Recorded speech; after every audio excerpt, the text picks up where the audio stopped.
sa trouvaille va permettre d'avoir accès aux textes, de lire l'égyptien ancien et donc de fonder une discipline qu'est l'égyptologie, puisqu'il va pouvoir étudier cette civilisation. Il y a 200 ans, Jean-François Champollion perçait le mystère des hiéroglyphes. Cette écriture de l'Égypte antique que tout le monde visualise très bien aujourd'hui, mais qui était à l'époque oubliée et indéchiffrable. C'était en 1822. Champollion déchiffre la clé de lecture des hiéroglyphes alors qu'il est à Paris, 1 an après avoir quitté Grenoble, où il a étudié, travaillé et effectué une partie de ses recherches sur l'Égypte ancienne, accompagné par son frère aîné, Jacques-Joseph. Si aujourd'hui, le nom de Jean-François Champollion est celui d'un lycée, c'est parce qu'il est celui d'un passionné de l'Égypte antique qui a eu un lien particulier avec Grenoble. Quel chemin Jean-François Champollion a-t-il emprunté pour accéder à la langue hiéroglyphique et ouvrir les portes de l'égyptologie ? Cette science à la fois fascinante et fantasmée encore aujourd'hui. Je vous propose de partir sur les traces des frères Champollion dans la région grenobloise et des recherches du petit Jean-François lors de son passage à Grenoble.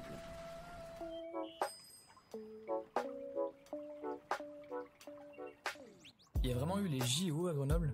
Pourquoi la tour Perret elle change de couleur la nuit ? On se donne rendez-vous à VH ou au PPM ? Avant Grenoble ça s'appelait Cularo. Un narvalos, c'est un bébé phoque ? On peut voir le Mont Blanc depuis la Bastille ? On prend les bulles ou on monte à pied ? Allez, je prends mon vélo et j'arrive. Relief. Relief. Relief. Le podcast du magazine Gremag.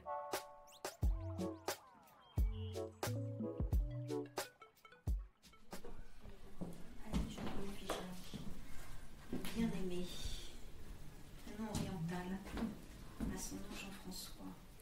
Alors nous nous trouvons dans la ville de Vif, donc à une vingtaine de kilomètres au sud de Grenoble, dans une propriété qui est une ancienne propriété familiale, qui a appartenu à la belle-sœur de Jean-François Champollion, donc à l'épouse de son frère aîné. Caroline Dugan, conservatrice du patrimoine et directrice du musée Champollion à Vif, département de l'Isère. C'est aujourd'hui un musée dédié aux frères Champollion et à l'histoire de l'égyptologie. Cette maison, c'est une sorte de mémoire d'une partie de son œuvre. Ce qui est intéressant, c'est que cette mémoire a été conservée par son frère aîné et par les descendants de son frère aîné, dans un lieu qui a compté pour lui, puisque c'est une maison de campagne, une maison des champs. Il aimait s'y promener, il aimait y travailler aussi, puisque certaines de ses notes de travail ont été conservées ici. C'est un témoignage de son passage et de son œuvre, qui est immense, puisqu'on considère qu'il est le père de l'égyptologie. Jacques-Joseph ne m'a pas tout appris de l'Égypte, mais je lui dois mon goût pour l'archéologie et ma passion pour ce pays, pour son histoire et pour sa langue ancienne perdue. Il m'a raconté ce qui nous a été transmis de la plus mystérieuse des civilisations. Tout commence en 47 avant Jésus-Christ, avec l'incendie de la bibliothèque d'Alexandrie. Avec elle, brûlent près de 700 000 volumes, dont de nombreux ouvrages relatifs à l'Égypte des pharaons. Parmi eux, une histoire de l'Égypte en 30 volumes, rédigée en grec, à la demande de Ptolémée Ier, par Manéthon, un prêtre égyptien. 4 siècles plus tard, l'empereur Théodose Ier décrète la fermeture de tous les temples païens dans l'Empire romain, afin de laisser toute la place à la religion chrétienne. Les rares prêtres, qui conservaient encore vivante l'écriture hiéroglyphique, cessent de la transmettre. Au 5e siècle, plus personne ne lit, ni ne comprend les textes des pharaons. Les hiéroglyphes sont devenus muets. Il ne reste de l'Égypte qu'une civilisation rêvée, objet de tous les fantasmes, et à laquelle personne ne s'intéresse plus vraiment. Les frères Champollion sont nés à Figeac, dans le sud-ouest de la France, et à l'âge adulte, le frère aîné est venu s'établir à Grenoble, puisque le père était dauphinois. Et il a fait venir son cadet pour superviser son éducation. Le petit Jean-François avait alors 10 ans. On sait que le petit Jean-François est un garçon très précoce, qui est influencé en quelque sorte par les centres d'intérêt de son frère aîné. Et Jacques-Joseph Champollion-Figeac est un bibliophile incroyable, qui va loger son petit frère dans un appartement débordant de livres. Et donc le jeune Jean-François s'intéresse par la lecture à des sujets assez exotiques pour son âge. Il a réclamé très tôt, dès l'âge de 10 ans, l'étude de l'hébreu. Et puis ensuite, il a étudié l'arabe, le syriaque, l'araméen, puis le copte. Donc une véritable passion pour les langues anciennes orientales qui va l'amener à s'intéresser à l'écriture, aux écritures des anciens Égyptiens. Dans le numéro de septembre 1799 du Courrier d'Égypte adressé à mon frère, je lis ceci. Il a été trouvé dans les fouilles une pierre d'un très beau granit noir, d'un grain très fin. Une seule face bien polie offre 3 inscriptions distinctes et séparées en 3 bandes parallèles. L'article laisse espérer grâce à elle des progrès importants dans la lecture des caractères égyptiens. La découverte de la pierre enflamme les débats. Depuis, la bataille fait rage pour son déchiffrement. Elle pourrait bien en effet devenir une clé majeure du déchiffrement des caractères hiéroglyphiques. Je veux en apprendre toujours davantage sur cette civilisation et surtout déchiffrer enfin son écriture. Jean-François Champollion s'appuie sur des siècles de recherche depuis que la lecture de l'égyptien ancien a été perdue et qu'au moment où il s'attelle à cette tâche, nombreux sont les concurrents. Et à cette époque, le grand débat qui persiste est l'écriture hiéroglyphique est-elle phonétique ou symbolique ? Les signes hiéroglyphiques représentent-ils des idées ou transcrivent-ils des sons ? Et Jean-François Champollion est le premier à dépasser ce clivage. Il va comprendre d'une part que certains signes ne se prononcent pas, mais qualifient ce qui précède. Et puis en travaillant sur des documents bilingues égyptiens-grecs, et la pierre de Rosette en est un, il va réussir à élaborer un alphabet phonétique. Et donc il est le premier à 31 ans à affirmer que l'écriture hiéroglyphique est à la fois phonétique et symbolique.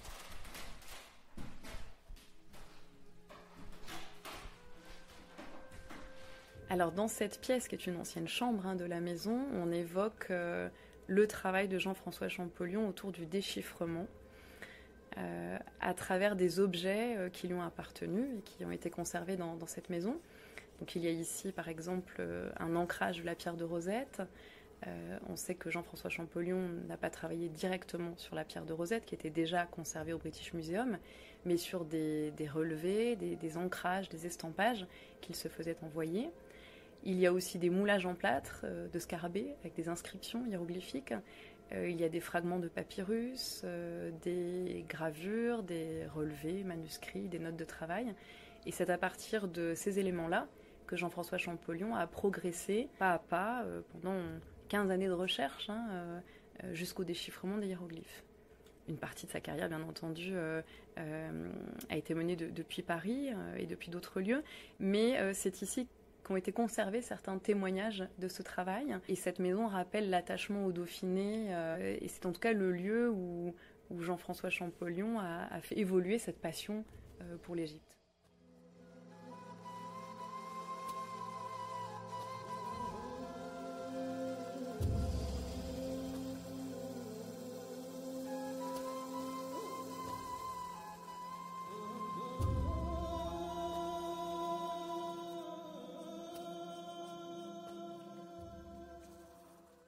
Au fil de mes recherches, je mesure l'importance de Jacques-Joseph dans le parcours de Jean-François Champollion. Ce frère aîné a aussi été son tuteur, son maître à penser, son collègue à la bibliothèque de Grenoble, son biographe après sa mort. Mes interlocutrices sont unanimes. Ce lien fraternel a eu une influence fondamentale dans les découvertes de Jean-François Champollion sur l'Égypte antique. Alors, les frères Champollion avaient une relation très fusionnelle. Jacques-Joseph Champollion-Figeac a joué un peu le rôle d'un père de substitution. Et cette relation très fusionnelle transparaît dans les lettres que s'écrivaient très régulièrement les deux frères lorsqu'ils étaient éloignés. Ces lettres sont conservées aux archives départementales de l'Isère. Elles avaient été conservées par la famille, elles ont été acquises en même temps que la propriété. Et donc elles nous permettent de documenter très précisément le caractère des deux frères Champollion et la nature de leur relation. Et effectivement, il y a des passages de cette correspondance qui sont très forts, qui dénotent un attachement incroyable de l'un pour l'autre. Et on comprend à quel point le frère aîné a aidé son cadet dans toutes ses démarches. Donc il y a vraiment une complémentarité, une complicité, une complémentarité incroyable qui permet de comprendre aussi un destin incroyable. C'est-à-dire qu'on arrive à faire de grandes choses lorsqu'on est aidé, qu'on est accompagné. Je quitte cette maison de famille, conservée par les descendants de Jacques-Joseph Champollion jusqu'en 2001. Le domaine a ensuite été cédé par la famille au département de l'Isère, qui l'a transformé en musée, ouvert au public depuis 2021. Une plongée au cœur du XIXe siècle, son patrimoine et son atmosphère d'époque. Je me dirige maintenant à la bibliothèque de Grenoble, pour en savoir plus sur la vie des frères Champollion lorsqu'ils étaient bibliothécaires. À leur époque, il faut savoir qu'il y avait une proximité directe entre les bibliothécaires et les premiers conservateurs du musée. Les deux chercheurs avaient alors accès à un cabinet des antiques. Alors les deux frères Champollion ont tous les deux été bibliothécaires de la ville de Grenoble au début du XIXe siècle. Florian Vanek, responsable de la bibliothèque d'études et du patrimoine de Grenoble. Ils ont été enseignants à la faculté de Grenoble au moment de l'ouverture de la faculté de Grenoble et ils ont aussi en même temps été nommés à la bibliothèque municipale. Ils étaient donc responsables de la collection de la bibliothèque qui a été créée à la fin du XVIIIe. Ils en profitaient aussi pour travailler sur la collection. Ils ont fait les premiers inventaires de la bibliothèque de la Grande Chartreuse qui a été récupérée à l'époque de la Révolution. Une collection très précieuse qu'ils sont eux-mêmes allés récupérer à Dodane en Chartreuse, qui est encore aujourd'hui le fleuron de la bibliothèque municipale de Grenoble.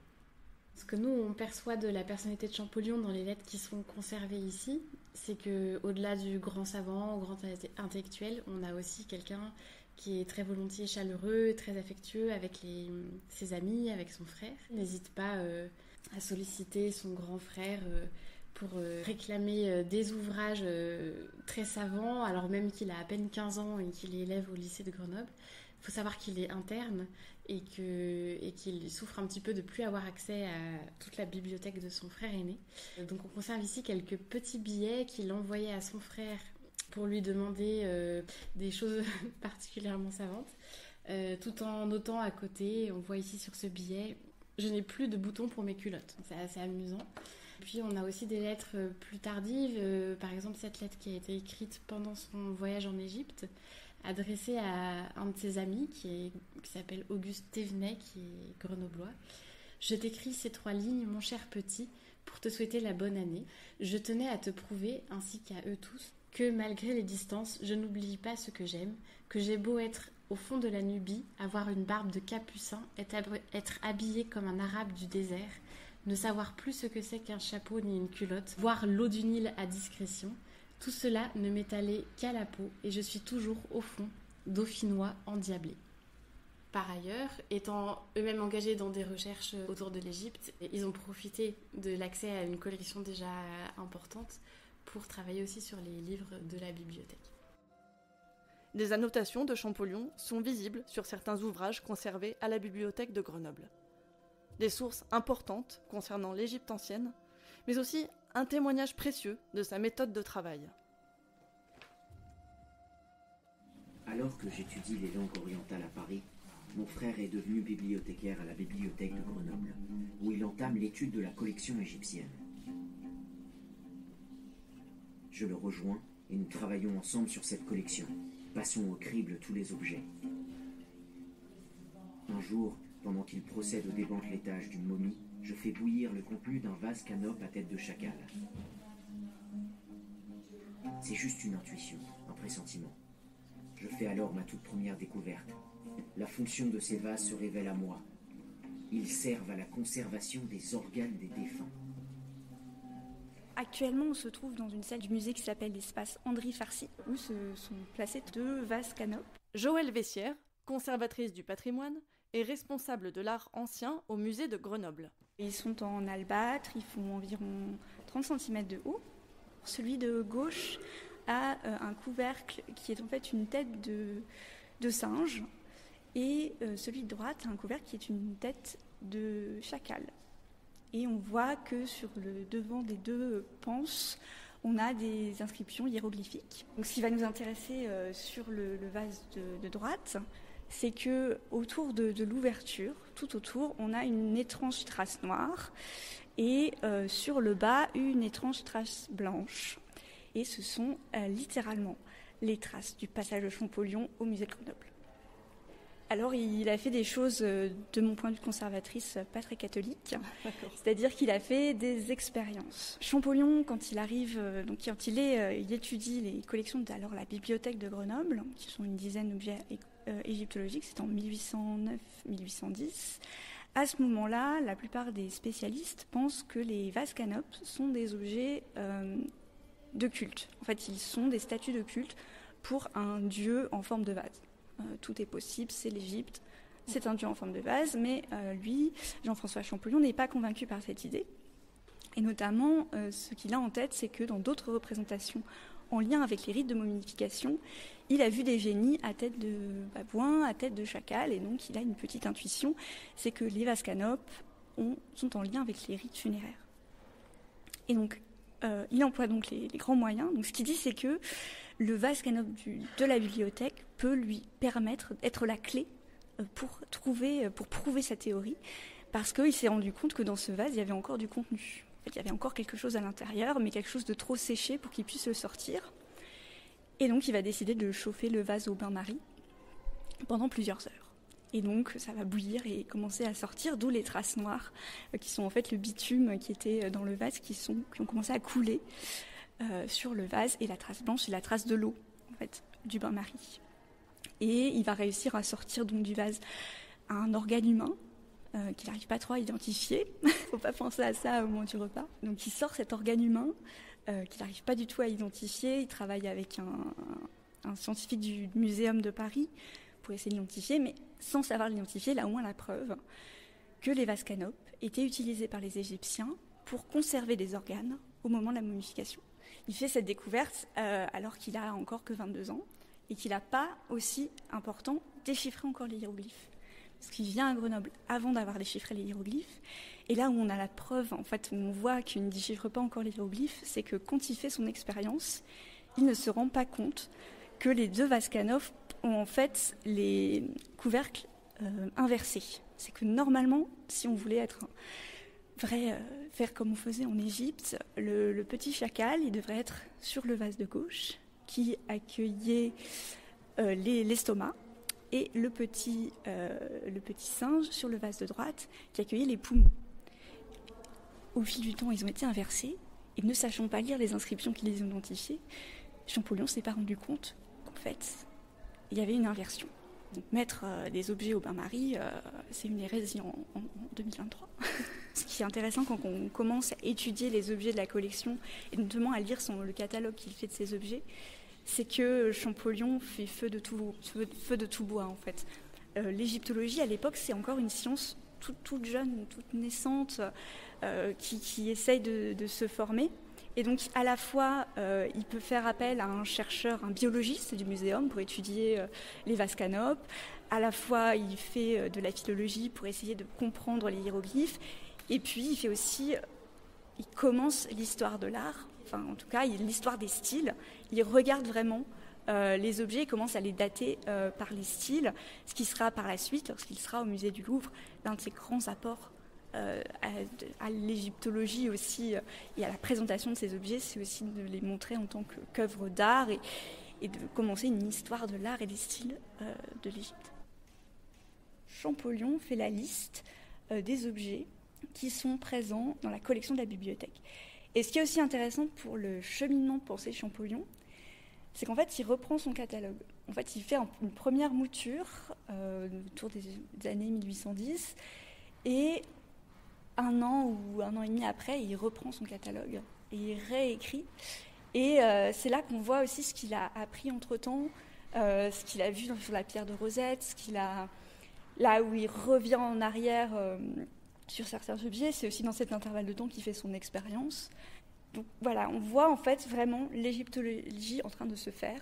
Et c'est ça qui est fascinant dans ce texte.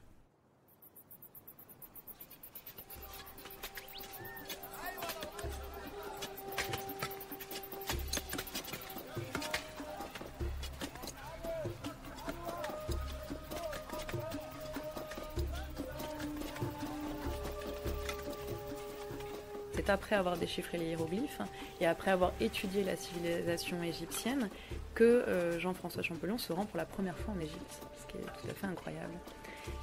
Et donc il va remonter et redescendre le Nil avec les membres de son expédition et étudier les grands sites, relever les textes pour constituer un corpus et vérifier si sa méthode de déchiffrement fonctionne. Il l'affirme dans une des lettres qui est conservée aujourd'hui aux archives départementales de l'Isère. Ma méthode fonctionne.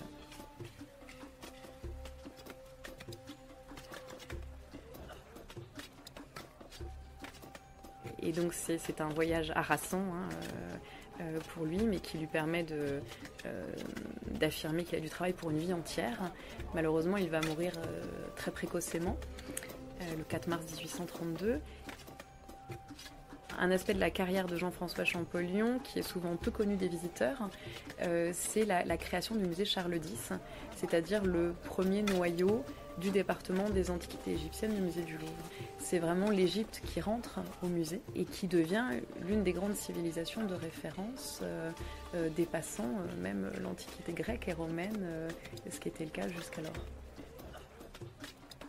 Merci à Caroline Dugan, Joël Vessière, Floriane Vanek, au département de l'Isère et à la ville de Grenoble.